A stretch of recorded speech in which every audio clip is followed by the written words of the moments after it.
Me llamo Miguel Falomir, soy el jefe del Departamento de Pintura Italiana del Renacimiento del Museo del Prado y en los próximos minutos les voy a hablar de la nueva ordenación de la pintura veneciana del Renacimiento.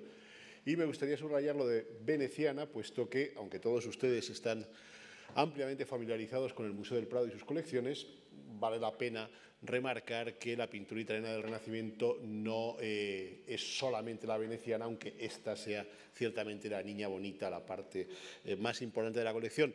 La pintura no veneciana, no voy a hablar de ella porque no ha sido objeto de remodelación, es una de las pocas partes de la colección que sigue exactamente en el mismo lugar en el que se colocó con el anterior plan museográfico. Y es que hay un dicho español que dice que cada maestrico tiene su librico y cada director tiene su plan museográfico. Y no lo digo únicamente sobre el Museo del Prado. Es decir, no hay director que sobreviva en el cargo más de un año que no acometa una reforma del museo que dirige. Yo llevo 13 o 14 años en este museo, he conocido dos directores y por lo tanto he conocido dos remodelaciones de la colección, dos nuevas formas de presentarla al público. Aunque tal y como lo expongo puede sonar un poco caprichoso o voluble, la verdad es que estas remodelaciones son el resultado de un trabajo bastante concienzudo y de un convencimiento por parte de quien las acomete de que hay mejores formas de exponer la colección y que hay mejores formas de hacerla llegar al público. De hecho, y para que vean simplemente, pues cuando llegué al museo lo primero que me tocó hacer fue en la planta central del piso de abajo, y estas eran las notas que uno iba tomando entonces sobre qué podía colocarse y qué podía no colocarse.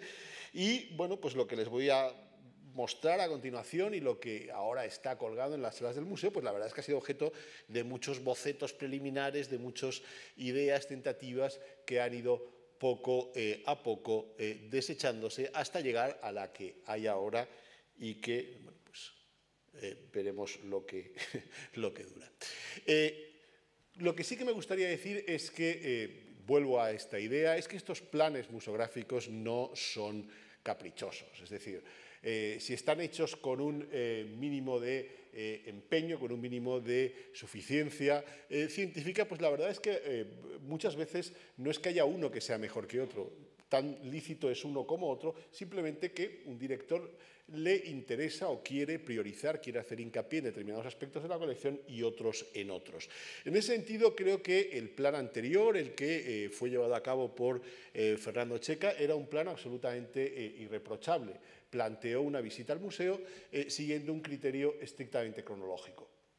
De tal forma que la planta baja se dedicaba a la pintura hasta 1600, la planta principal se dedicaba a la pintura del siglo XVII y lo que eran los dos laterales que tienen un segundo piso se dedicaba a la pintura del siglo XVIII. Digo, era una ordenación absolutamente irreprochable desde cualquier punto de vista. Con la nueva dirección se decidió cambiar un poco esta estructuración, de alguna manera también por un pie forzado, que fue la inclusión de la pintura del siglo XIX, pero sobre todo porque la nueva idea era no tanto mostrar la evolución de la pintura occidental a través del Museo del Prado, de ahí la anterior ordenación cronológica, sino ahondar, repensar lo que era la peculiar, única idiosincrasia del Museo del Prado. ¿Qué es lo que hace al Museo del Prado un museo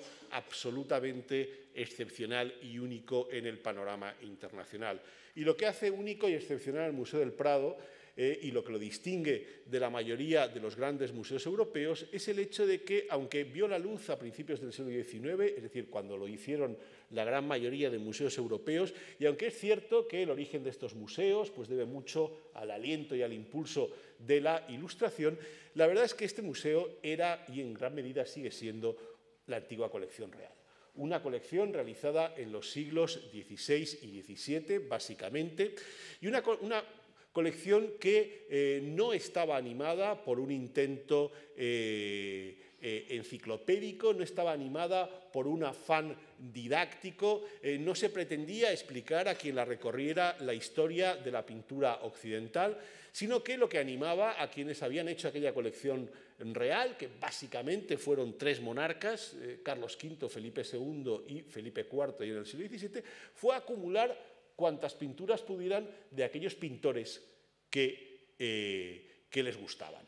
De ahí que el Museo del Prado sea tan peculiar, sea un museo que, como dijo un visitante francés del siglo XVII, es más un museo de pintores que de pinturas, y es también un museo que lo que tiene más que nadie, pero cuando no tiene también unos grandísimos huecos, unas grandísimas lagunas.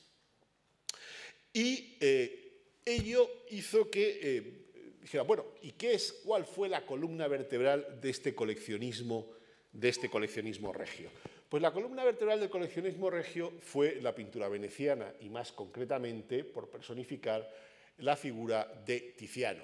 A mí me gusta decir que probablemente si Tiziano no hubiera existido, el Prado sí que existiría, pero desde luego sería muy distinto. Evidentemente mis colegas me dicen que digo esto porque soy el responsable de Tiziano en el Museo del Prado, pero creo firmemente en que es cierto. ¿Por qué? Pues porque Tiziano fue el primer pintor coleccionado por los monarcas españoles. No solamente eso, sino que se convirtió en la piedra angular y el baremo de medir del resto de la colección real. Es decir, los monarcas españoles coleccionaron aquellos pintores que, de alguna manera, entroncaban estéticamente con la pintura de Tiziano, lo cual explica no solo que el Prado albergue la mejor y mayor colección de Tiziano del mundo, sino que tenga también sobresalientes conjuntos de otros pintores venecianos como Tintoretto, Veronés o los Bassano, sino que también haya habido una clarísima decantación por una forma de entender la pintura sensorial, sensualista, por una primacía de lo que es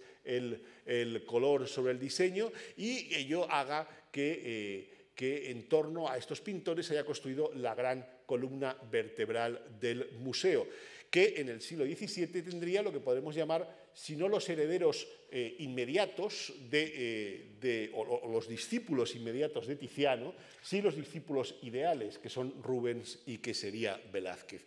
Bien, ese es el esqueleto, ese es el armazón del Museo del Prado. Era de la antigua colección real, es el del Museo del Prado. Y eso es lo que se ha intentado hacer con la nueva ordenación. Los espacios más emblemáticos del museo, que son la gran galería central y la sala 12, que forma una especie de enorme T, de enorme tau, pues se ha quedado consagrada a estos pintores que forman, como digo, el músculo del Museo del Prado.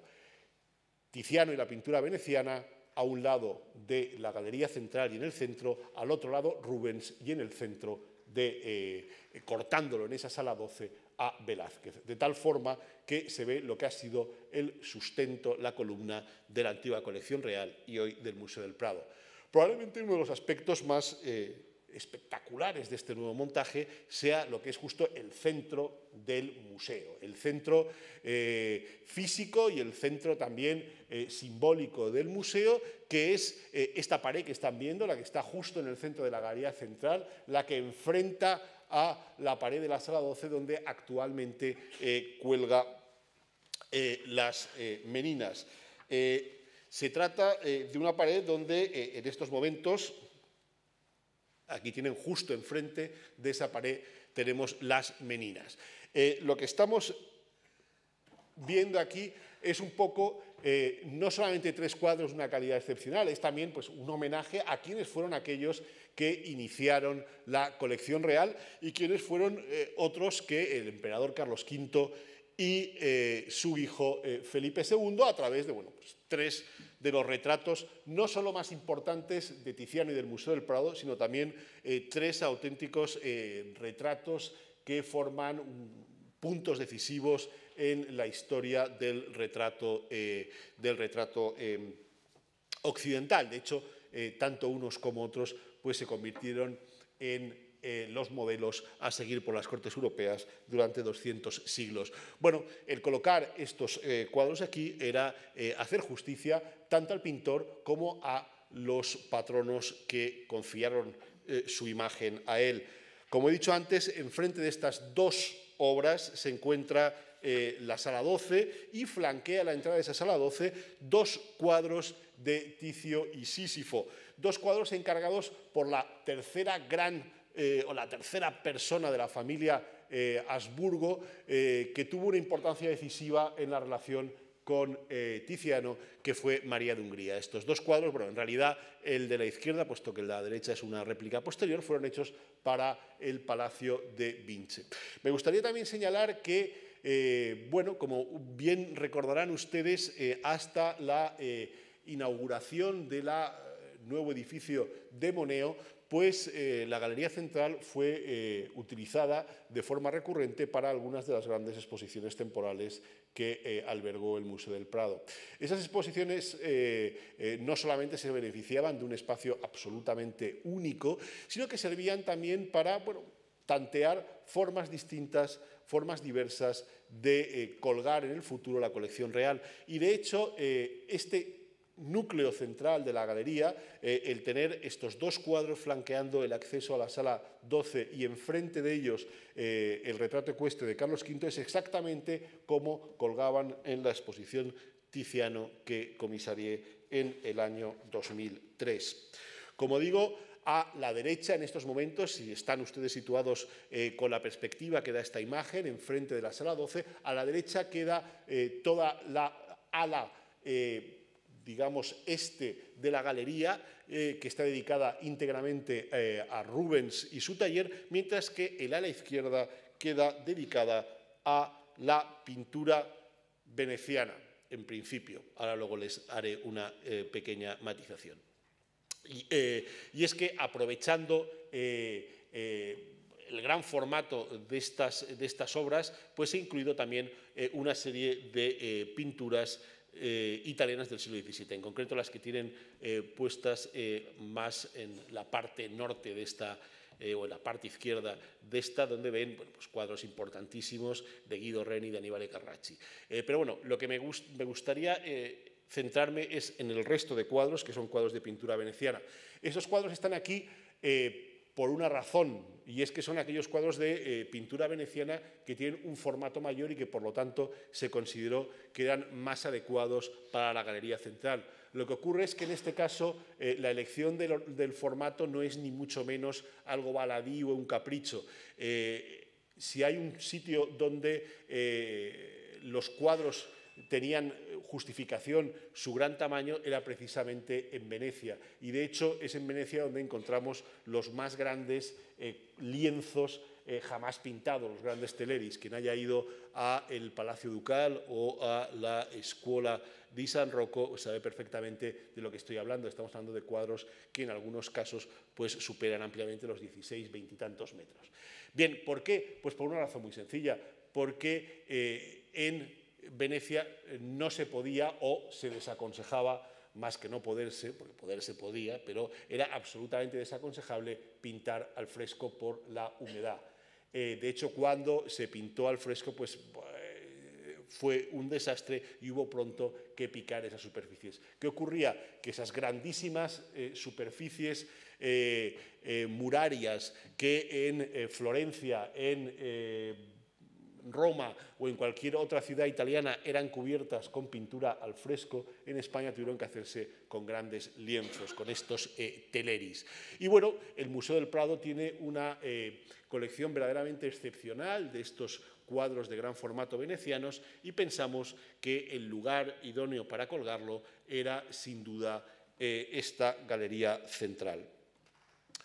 Sin duda, uno de los lienzos de pared más impresionantes es el dedicado a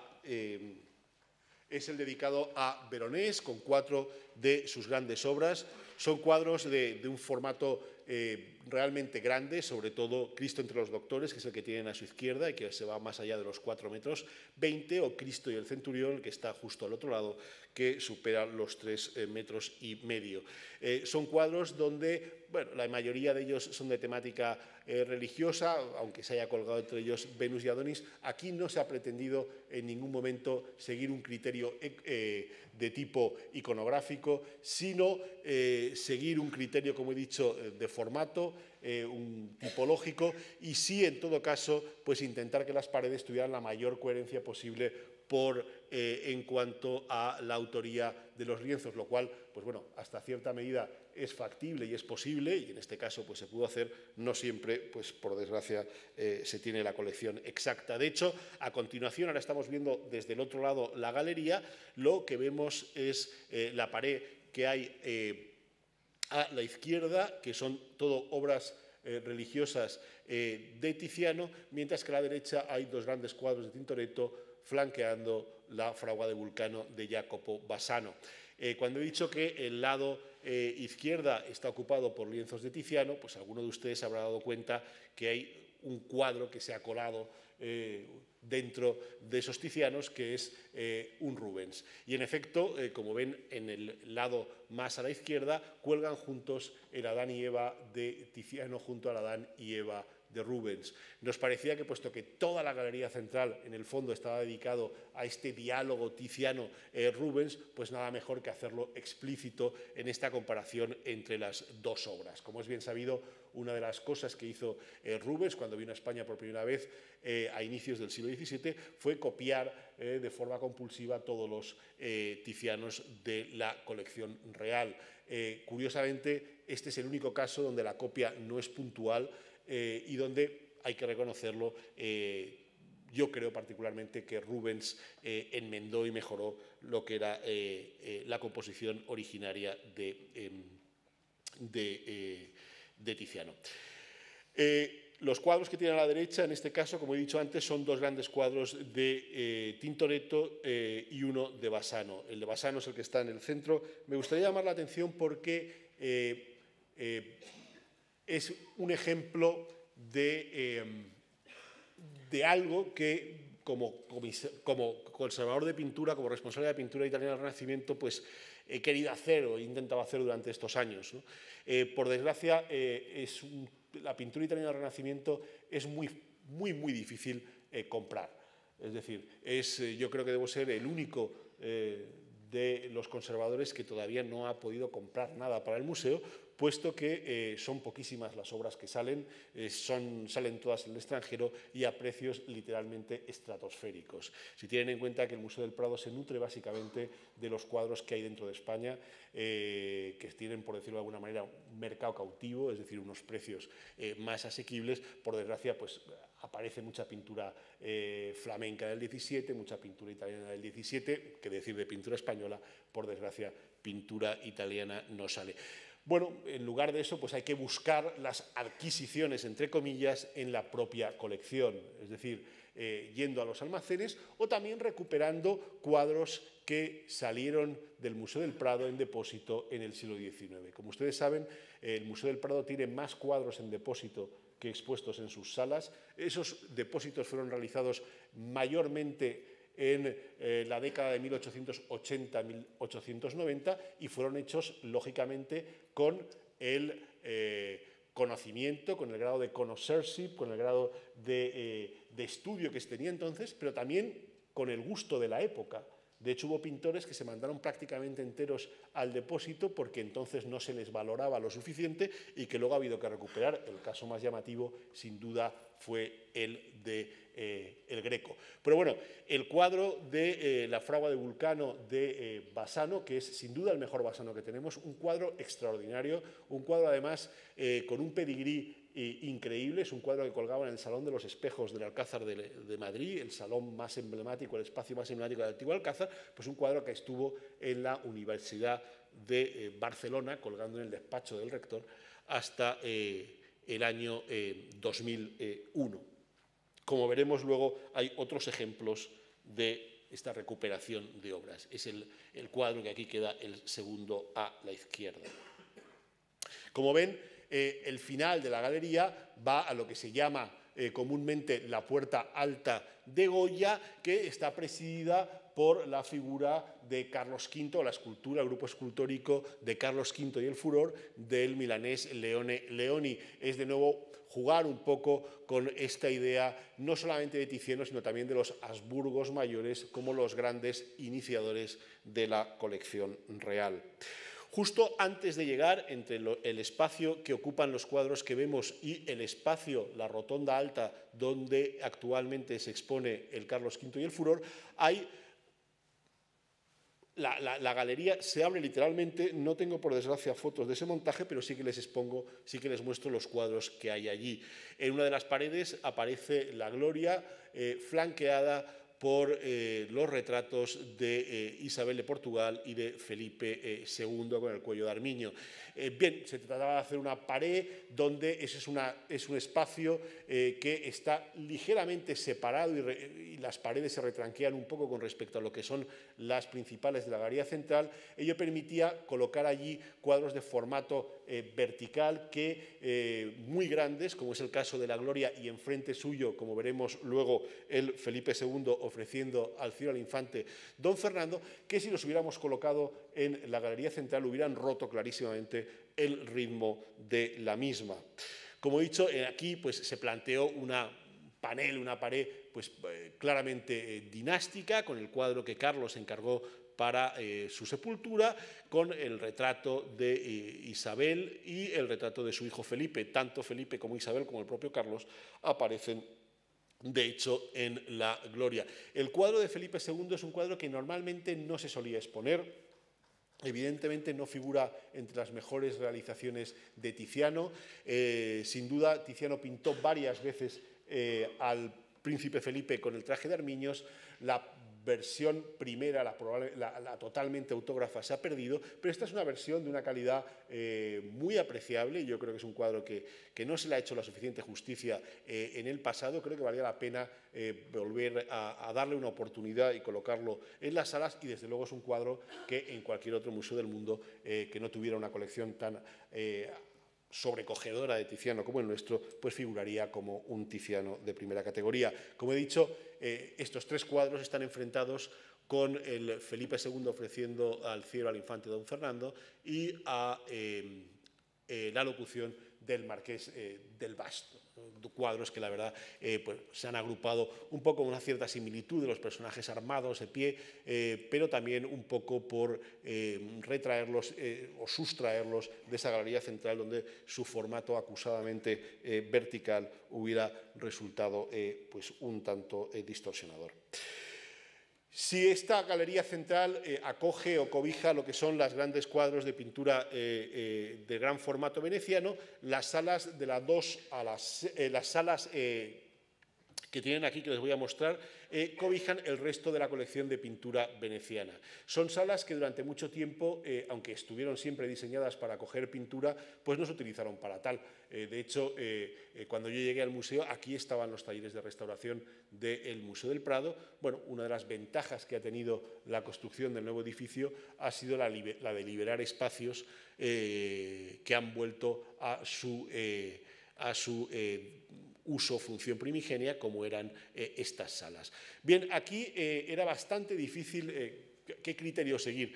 Se ha intentado seguir un criterio doble. Por un lado, combinando salas donde el criterio es mayoritariamente cronológico, como esta primera en la que vemos, y como la última, junto con otras donde se ha primado más un agrupamiento de carácter temático.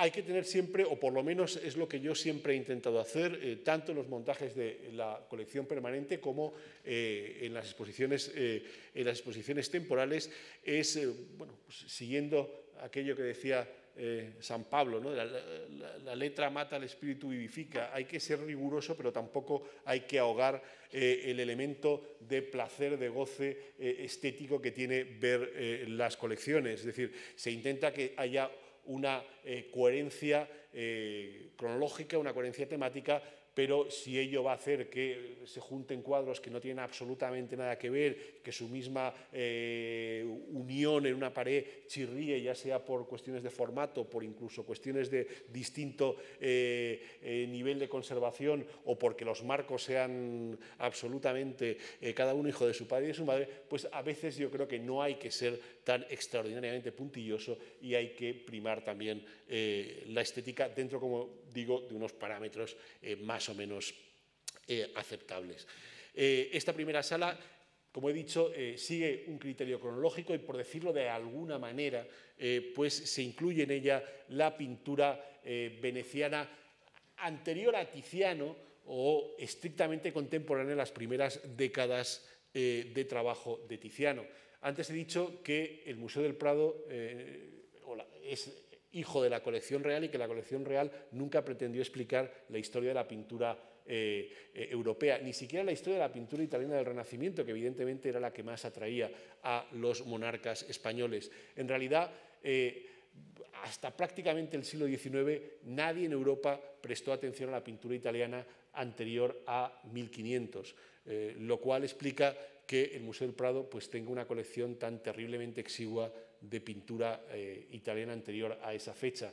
Sucede con la pintura florentina y romana, sucede también con la pintura veneciana. Pero sí que creo que vale la pena incidir en que estos cuadros, bueno, no tenemos ningún Giorgione, el único Bellini que tenemos es un Bellini de taller, pero es una colección que tiene una cierta entidad que yo creo que en el futuro se verá reforzada con alguna otra obra que hemos localizado en los almacenes de cierta calidad y que, bueno, acompañando a los primeros tizianos, pues hace un conjunto tremendamente atractivo. Enfrente, aquí ven más claramente la relación con la rotonda alta de Goya. El cuadro que tiene a la izquierda es el Giovanni Bellini que tenemos, es una versión de taller de un conocidísimo cuadro que se conserva en la Galería de la Academia. Lo verán, está firmado en el parapeto como Giovanni Bellini. Estas firmas no eran firmas en el sentido moderno, no era una firma que significara reconocimiento de una autoría, sino que era una especie de marca, de marchamo de calidad, de certificado de que el cuadro había salido del taller de Bellini. Lo digo porque alguno de ustedes probablemente haya leído, hay un conocidísimo, prestigiosísimo historiador del arte, que además pues, es amigo mío, que es David Alan Brown, el conservador de la pintura italiana del Renacimiento, de la National Gallery of Art en Washington, que está absolutamente convencido que este es el primer Tiziano que hay, es decir, que esto lo pintó Tiziano cuando estaba en el taller de Giovanni Bellini, y la verdad que he tenido muchísimas discusiones con él y yo no lo veo a Tiziano por ningún lado porque sigue atribuido a Bellini, pero a lo mejor en alguna publicación, puesto que hay una conferencia que publicaron los amigos del museo, pues lo pueden ver como el primer Tiziano. Ya me gustaría a mí, pero francamente la verdad es que nunca me ha convencido. Bueno, hay obras de autores como bueno, Vincenzo Catena, que es el autor del cuadro que tiene a la derecha. Esta sala está presidida sin duda por dos de los cuadros más importantes de Tiziano, yo diría que dos de los cuadros más importantes de la pintura mitológica occidental, que son la ofrenda a Venus, que es el que tiene a la izquierda al fondo, y la Bacanal de los Años a la derecha. Dos cuadros que hizo Tiziano para el camerino de alabastro que tenía Alfonso I de Este en Ferrara, en su palacio de Ferrara, dos obras absolutamente bueno, pues capitales en la historia de la pintura, dos obras que, por cierto, copiaría Rubens. Las copió en Italia antes de que los cuadros llegaran a España. Estos son cuadros que ilustran el coleccionismo no de Carlos V y Felipe II, sino ya en el siglo XVII de Felipe IV. De hecho, muchos de estos cuadros de formato más pequeño llegaron a la colección en época de Felipe IV. Son cuadros, como he dicho, de bastante calidad. Hay cuadros, por ejemplo, dos cuadros magníficos de uno de los grandes pintores venecianos del siglo XVI y un pintor que, gracias a Dios, en los últimos 15 años pues ha tenido, o ha gozado, ha disfrutado de una fortuna crítica muy buena, que es Lorenzo Lotto. He de advertir que el cuadro más importante de Lotto, que es el que aparece a la derecha, el matrimonio de Marsilio Casotti y su esposa Faustina, está en esta sala de forma provisional. En su lugar debería haber un Bonifacio de Pitati que está terminándose de restaurar, y este cuadro pasará a la sala de los retratos. Enfrente aparecen ahora sí los dos cuadros más tempranos que tenemos de Tiziano, que son los dos cuadros, el de la izquierda, la Virgen entre San Antonio de Padua y San Roque, un cuadro que durante mucho tiempo estuvo atribuido a Giorgione, y a la derecha el de la Virgen con el Niño y dos santos, que es un cuadro pues prácticamente coetáneo a los cuadros del Camerino de Alabastro. Y en el centro hay un cuadro que es uno de los últimos que se incorporó a la colección de pintura italiana del Renacimiento del Museo del Prado. Es un cuadro que muestra a San Antonio abad. Es un cuadro que procede del convento de la Latina de Madrid, que las monjas vendieron al Museo del Prado hace como una veintena de años. Es un cuadro que hasta ahora pues, normalmente se ha considerado un cuadro anónimo. De hecho, todavía la cartela, como ven ustedes, es anónimo. Pero bueno, una de las cosas que también permite estos nuevos montajes de la colección es actualizar las atribuciones, y este es un cuadro que en los últimos años parece existir cierto consenso a la hora de atribuirlo a Giovanni Agostino da Lodi, un pintor lombardo que está documentado desde la década de los 70 hasta 1525-1526, un pintor que se sabe estuvo en Venecia durante la primera década del siglo XVI, y un pintor que evidentemente, como demuestra este cuadro, pues fue sensible tanto a lo que eran las enseñanzas de Giovanni Bellini, entonces el gran padrone de la pintura veneciana, como también de Durero. Hay que pensar que Durero estuvo en Venecia en esa primera década del siglo XVI. Y bueno, es una obra que ya cuelga con esta atribución. Todavía bueno, hemos querido ser un tanto precavidos y se pone entre interrogantes, pero sin duda la adscripción a Giovanni Agostino da Lodi pues parece bastante lógica. Este era el antiguo pseudo-bramantino, que si alguno lo ve en libros de hace varias décadas, pues entonces se le atribuían las obras y se le acuñó este nombre científico de pseudo-bramantino. Aquí ven la sucesión de salas que hay cuando se entra a mano izquierda. Las siguientes dos que vamos a ver son salas de carácter temático. La primera es de pintura religiosa, la última es de pintura preferentemente mitológica. Yo he de decir que, bueno, donde hay patrón no manda marinero. Me pidieron que colgara aquí la pintura veneciana y así lo hice. A mí estas salas laterales, francamente, no me acaban de convencer. Me parece que son salas demasiado pequeñas. Los muros que las separan son muros relativamente bajos, y me parece que la pintura tiene una entidad mayor y hay salas mejores en el museo. Pero bueno, como digo, uno intenta hacer lo mejor que puede. Como he dicho, la segunda de estas salas es la primera de las temáticas, y en este caso está dedicada a la pintura religiosa. Pintura religiosa, y yo diría, me atrevería a decir que casi más que religiosa, estrictamente devocional. Es decir, los grandes cuadros de pintura religiosa narrativa, los grandes cuadros de historia narrativa, pues los hemos visto en la Galería Central. Aquí la mayoría de ellos, con alguna excepción, como evidentemente la Oración del Huerto que hay justo en el centro, son pinturas de carácter más devocional. Muchas de ellas fueron encargadas directamente por Carlos V a Felipe II, por Carlos V y Felipe II a Tiziano, y son algunas de las obras más personales que encargaron al pintor, obras que reflejan no solamente sus devociones particulares, sino también una forma muy determinada de entender la pintura. Es tal la importancia que otorgaron tanto Felipe II y Carlos V a estas pinturas, que fueron de las pocas ocasiones en que proporcionaron al pintor instrucciones muy precisas, no solo de la temática, a veces mandando modelos, como ocurre con alguna de las Madonas, sino incluso especificando el tipo de soporte en el que debían pintarse. De hecho, aquí tenemos obras pintadas en tabla, tenemos obras pintadas en pizarra y obras pintadas en mármol, algo bastante inusual. La primera de ellas, en cuanto a cronología, es el Ecce Homo, que hay a la izquierda. Es un cuadro que Tiziano llevó consigo a Habsburgo la primera vez que se reunió con la corte imperial como un regalo a Carlos V. El cuadro probablemente fue realizado o en Roma o inmediatamente después de sus años romanos, y sin duda una vez que había reconectado con su antiguo amigo y condiscípulo en Venecia, Sebastiano del Piombo. Sin duda fue Piombo el inventor de la pizarra como soporte pictórico, y de él debió tomarlo Tiziano.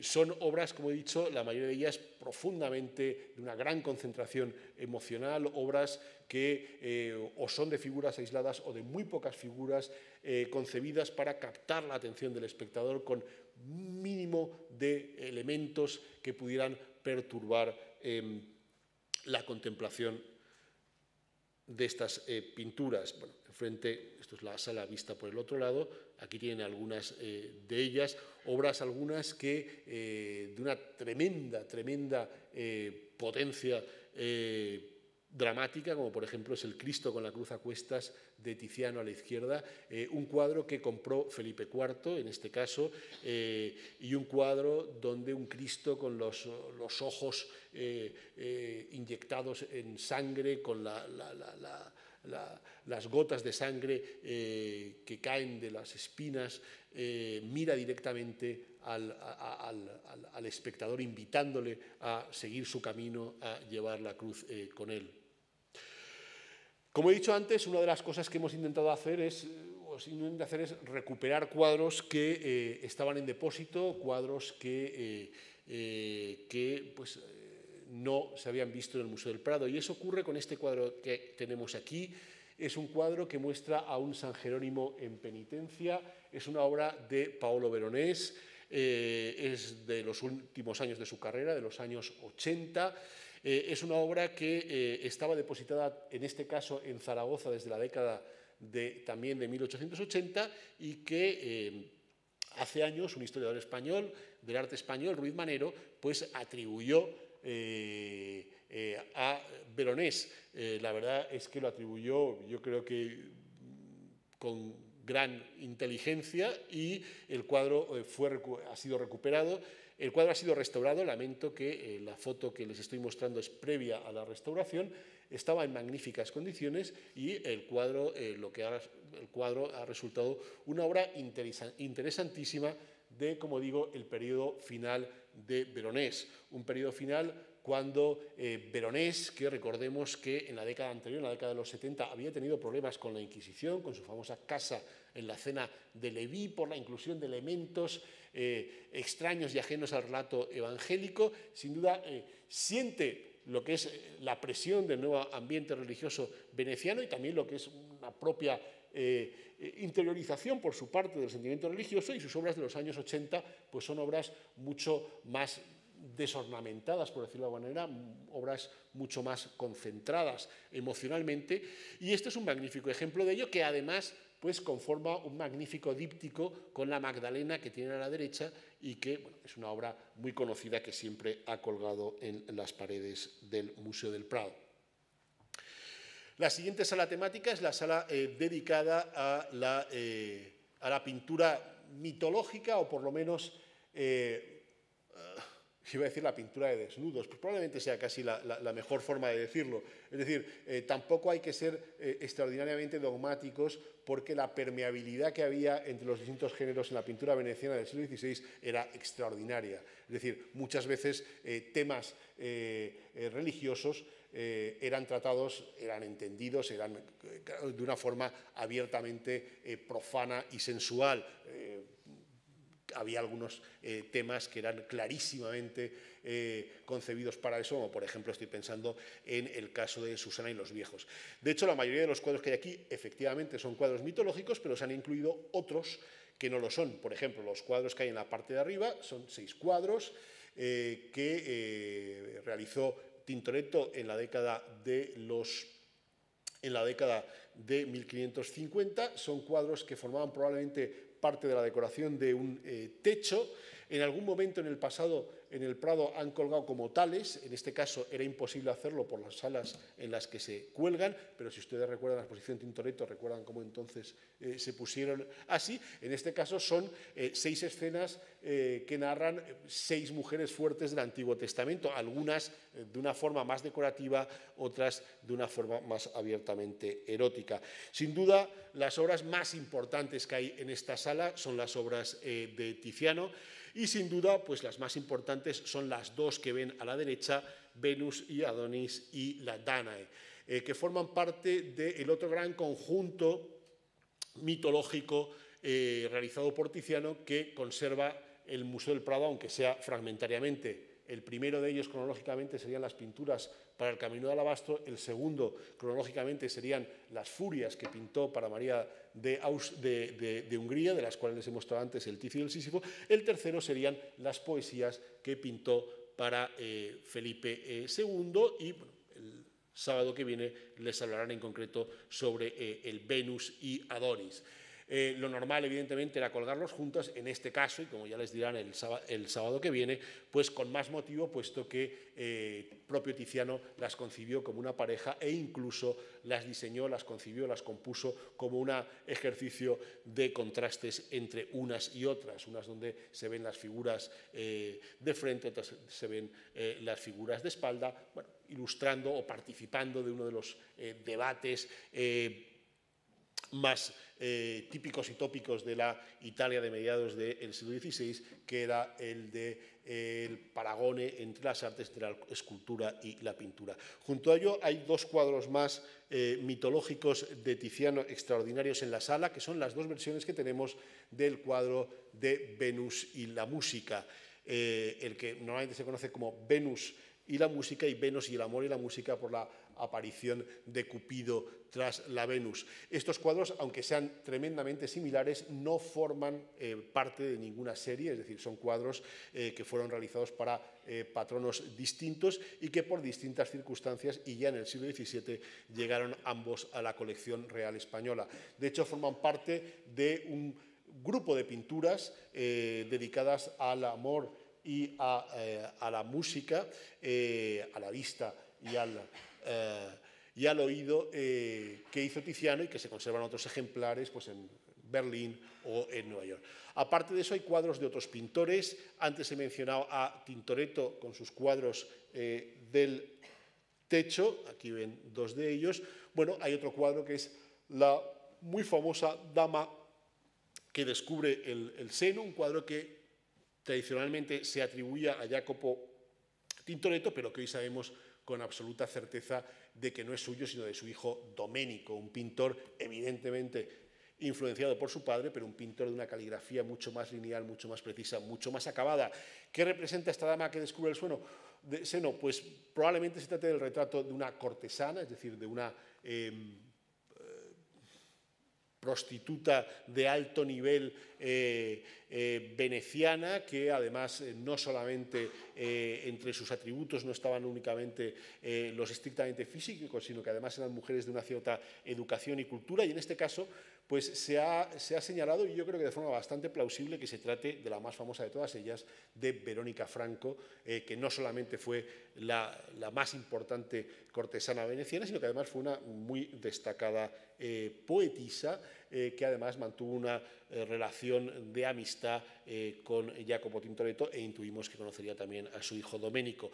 Otro cuadro que hay, que es una pequeña joya, es el que cuelga al lado de la Venus, que es el de el hallazgo de Moisés por la hija del faraón, de Paolo Veronés, uno de los cuadros más exquisitos del Museo del Prado. En este caso es un cuadro evidentemente de temática veterotestamentaria, pero donde es la excusa para un tratamiento absolutamente sugerente y sugestivo del paisaje. Yo creo que pocas veces un tema estrictamente o en esencia o en origen sacro ha tenido un tratamiento tan profano como en el caso de este cuadro de Veronés.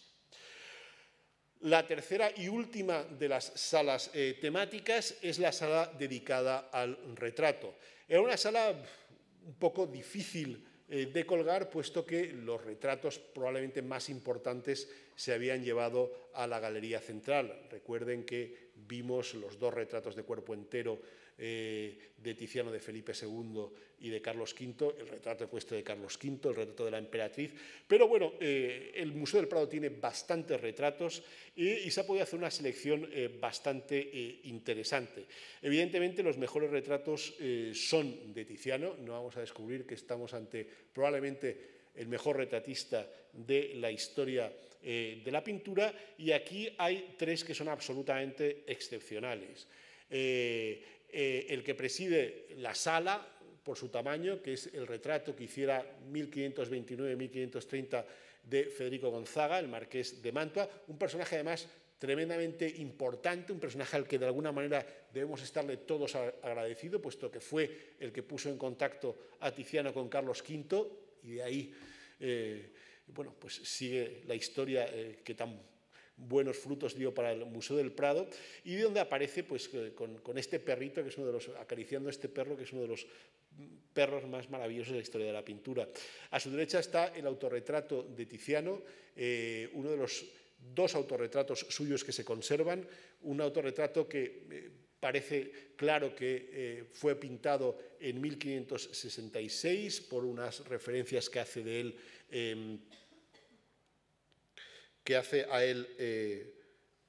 Vasari en sus vidas, y donde se ve a un Tiziano que se nos muestra pintor y caballero, pintor porque aparece todavía con el pincel en la mano, caballero porque lleva apenas perceptible para nosotros la cadena de oro que lo acredita como caballero, como conde palatino y caballero de la Espuela de Oro, un nombramiento, un ennoblecimiento que le procuró Carlos V en el año 1533, y un pintor que probablemente estuviera pensando ya en la inmortalidad, en la fama futura. De ahí la elección de esta tipología tan absolutamente inusual en los autorretratos, que es el autorretrato de perfil. Inusual porque para autorretratarse de perfil al menos necesitan 2 espejos, es algo complejísimo, y de hecho son contadísimos los autorretratos de perfil que existen, pero sin embargo era la tipología que tradicionalmente y desde la antigüedad estaba asociada a la fama eterna a través de las medallas. Hay otros retratos de gran calidad en esta sala de Tiziano. El que está justo en el centro de la pared de la izquierda es el retrato del Caballero del Reloj. Es un retrato excepcional, yo creo que es uno de los mejores retratos de Tiziano con posterioridad a 1550, y un retrato al que probablemente pues, la historiografía no le haya dado el valor que merece. Aparte de eso, aquí lo tienen en el centro de la sala. Aparte de eso, hay otros retratos, y de nuevo aquí pues otro ejemplo de este tipo de trabajo que venimos haciendo en el museo. Y es este retrato en el centro de la sala, en la pared lateral, que nos muestra a esta mujer. Este retrato todavía en las guías del museo les aparecerá como algo, la verdad que bastante curioso. Supuestamente es un retrato de Paulo Veronés, de la hija de Tiziano, es decir, supuestamente es Lavinia Betzellio pintada por Veronés. La verdad que se trata de una atribución antigua de Berenson. Berenson, como saben ustedes, fue el gran padre del connoisseurship, sin duda el ojo más superdotado de la historia de la pintura, pero que yo no sé qué le pasó cuando vino al Museo del Prado, que la verdad es que no afinó demasiado. El caso es que este cuadro nada tiene que ver con lo que es la retratística femenina de Veronés, y aquí les pongo un ejemplo de la bella Nani, que es un retrato sin discusión de Veronés, y sí tiene mucho que ver con los retratos tardíos femeninos de Tiziano.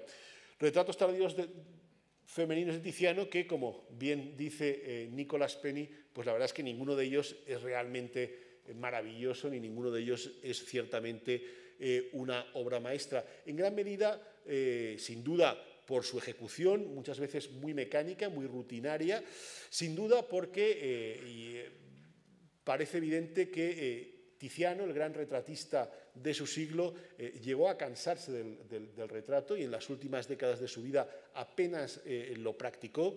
Es alto posible, además, que en la ejecución se reservase prácticamente únicamente el rostro y que el resto de lo que eran los atuendos fueran ejecutados por ayudantes. Esto es así, está demostrado documentalmente. Hay una carta del hijo de Tiziano donde cuenta cómo efectivamente los retratos, pues las indumentarias eran confiadas a los ayudantes. Y sin duda eso ocurrió en este cuadro del que estamos hablando, donde contrasta vivamente la calidad del rostro con la ejecución muy rutinaria de la indumentaria. El problema que tienen muchos de los retratos femeninos tardíos de Tiziano es la poca belleza de las modelos, es decir, de las mujeres que posaron, que sin duda hace que los retratos pues no sean muy atractivos, independientemente de la factura. No es lo mismo retratar a la bella Nani de la derecha que retratar a la mujer, sea quien fuere, de la izquierda. Que quien es, no es Lavinia Bezzelio, no es la hija del pintor, indudablemente es una mujer casada, ese tipo de cinturón con escabeles es típico de las mujeres casadas. Y, bueno, probablemente también el hecho de que lleve el pelo recogido, el collar de perlas, pues probablemente sea un cuadro que acaso pudo haberse realizado de una mujer principal, tanto por su indumentaria, en una de las manos lleva un guante, como una de estas mujeres principales, probablemente también, o hasta cierto punto, del entorno de Tiziano, puesto que, como antes he dicho, el Tiziano de las últimas décadas practica muy poco el retrato y cuando lo hace normalmente suele ser con personajes a los que le unía un cierto parentesco o una relación de amistad. Aparte de eso, bueno, pues la sala tiene algunos otros retratos, como por ejemplo pues el que tiene a la derecha, también femenino, de Bernardino Licinio, pues un retratista del primer tercio del siglo XVI, bastante correcto. Desde luego no es un genio del retrato, sus soluciones no son precisamente originales, normalmente pues es siempre deudor de modelos de Tiziano y de Giorgione, pero que este retrato de esta mujer con su Petrarquino, con su libro de Petrarca en la mano, pues es una obra realmente notable y que además ofrece una especie de contrapunto a esa galería de personajes siempre de la aristocracia, de la nobleza que tenemos en el museo, y esta sin duda es una mujer de esa clase de burguesía urbana que fue la clientela principal de Bernardino Licinio.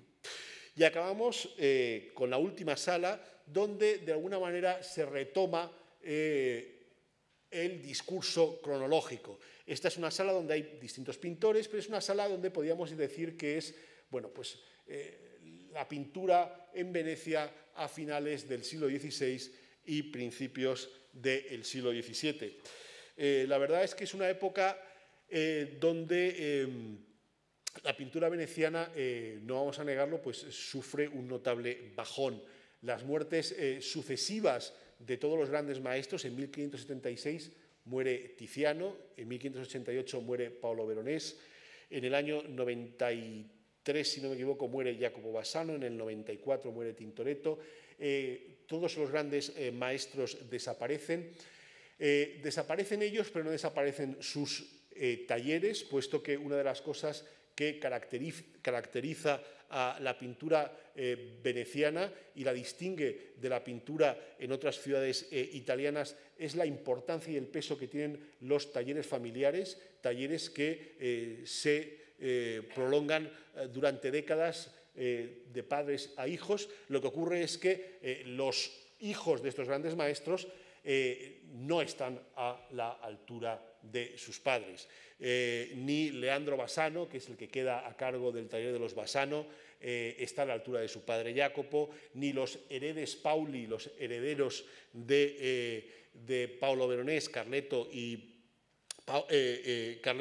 está a la altura de Paolo Veronés. El taller de Tiziano prácticamente desaparece. Su hijo, que no era desde luego ningún gran pintor, Horacio Bezzelio, muere prácticamente al mismo tiempo que el padre, queda algún pariente, y la verdad es que Domenico Tintoretto pues tampoco es un pintor parangonable a su padre Jacopo. ¿Qué ocurre? Pues que con estos talleres en manos de estos epígonos familiares de un talento bastante discreto, y donde el único pintor de un cierto renombre es Jacopo Palma, el joven, miembro también de una dinastía de pintores, que es el autor del cuadro de la conversión de Saulo que tiene en el centro de la sala, que es el pintor sin duda más interesante.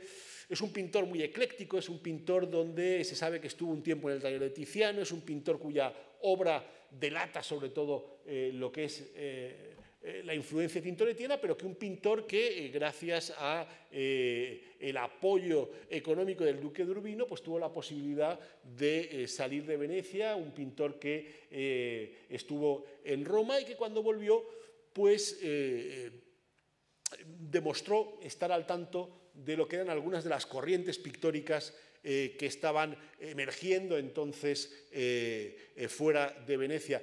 En concreto, si no en su pintura, sí en la forma de concebir el trabajo del pintor, pues delata un conocimiento de los medios de la Academia boloñesa de los Carracci. Es un pintor que le va a dar una importancia al dibujo como no se le había dado antes en Venecia, al estudio académico. Evidentemente son obras de mucho colorido, pero donde siempre ese color queda muy supeditado al dibujo. Esta sala, como digo, pues hay obras de todos estos pintores que van a prolongar los estilos de los Capoescuola hasta muy avanzado el siglo XVII. Vamos a seguir viendo obras basanescas y el taller de los basanos va a estar abierto hasta 1660. Prácticamente también el taller de Tintoretto va a ocurrir igual, es decir, y se van prolongando las series, como digo, en manos de pintores sin talento, sin originalidad, que se limitan a repetir de forma bastante servil las fórmulas de los maestros. Aquí tenemos, como he dicho, este cuadro de Palma y al fondo, pues dos de las típicas composiciones basanescas atribuidas a Leandro y Francesco, que son estas dos que tienen a la izquierda, junto a otro cuadro importante, en este caso de Jacopo Bassano, los israelitas bebiendo el agua milagrosa. Otro cuadro más de los Bassano, el de los animales entrando en el arca. Y a la derecha hay un cuadro con el cual voy a acabar, porque creo que ilustra muy bien lo que se ha pretendido hacer o algunas de las cosas que hemos hecho. De nuevo estamos ante un cuadro de alguna manera rescatado, en este caso de los almacenes. Es un cuadro pintado por Pietro Malombra, un pintor que trabajó en Venecia desde 1556, está documentado su nacimiento, hasta 1618, que es cuando muere. Es un pintor que evidentemente no es ningún genio, pero que en obras como esta pues se adentra o empieza a participar de algo que luego va a ser característico e idiosincrático de la pintura veneciana más del siglo XVIII, que son las vedute, las vistas de edificios de la ciudad, por fuera pero también por dentro. Y en este caso lo que nos muestra es un cuadro que está a mitad de camino entre casi el souvenir turístico y el cuadro de historia. Es una recepción tributada a un embajador, al embajador español, el marqués de Bedmar, Alfonso de la Cueva, por parte del Dux en la sala, la llamada Sala del Colegio del Palacio Ducal de Venecia. El embajador español es el que viste de negro, fue un personaje importantísimo, estuvo en Venecia con 12 años de embajador, algo inusual. Durante su mandato fueron las famosas vísperas venecianas, una especie, nunca se ha aclarado, de intento por parte de España de desestabilizar el gobierno de la República de Venecia. Su secretario era Quevedo, que, como es bien sabido, logró escapar de Venecia gracias a su dominio del dialecto veneciano. Bueno, sea como fuere, este cuadro fue encargado por este pintor y muestra una recepción del diplomático español por parte del Dux. Es interesante por muchos motivos. En primer lugar, porque, como he dicho, es un cuadro que, aunque está en magnífico estado de conservación, nunca se había expuesto en el museo, que yo creo que es interesante exponerlo porque ofrece o ilustra un capítulo de la pintura veneciana que en el Prado no está bien representado, que es esta pintura, si se quiere, más de género, más de vedute, un tipo de pintura que automáticamente asociamos, si queremos, con la pintura flamenca contemporánea, pero no con la veneciana. Y luego porque es un cuadro que de alguna manera resume lo que ha sido el siglo XVI veneciano, el gran siglo de la pintura veneciana, uno de los momentos sin duda más interesantes de la pintura occidental. Y tiene un aire un poco de nostalgia y de tiempo pasado. Si nos damos cuenta, justo encima del estrado en el que están sentados el dux y el embajador español, lo que hay es la alegoría de la batalla de Lepanto de Veronés, mientras que los cuadros que hay a la derecha son cuadros de Tintoretto. En concreto, esta es la sala tal y como está en la actualidad, y vemos que se representó con bastante fidelidad. Y aquí tenemos el cuadro que digo, como os he dicho, de Veronés, y el cuadro, el que está más hacia allá, que es el cuadro votivo del dux Alvise Mocenigo, que era el dux cuando la batalla de Lepanto, con lo cual representa el momento de mayor brillantez histórica de la Venecia del siglo XVI, servida por dos de sus grandes pintores, por Paolo Veronés y por Paolo Tintoretto, que de alguna manera ilustran, encapsulan lo que fue el momento áureo, no solamente para la historia de la ciudad, sino también de su pintura. Muchas gracias.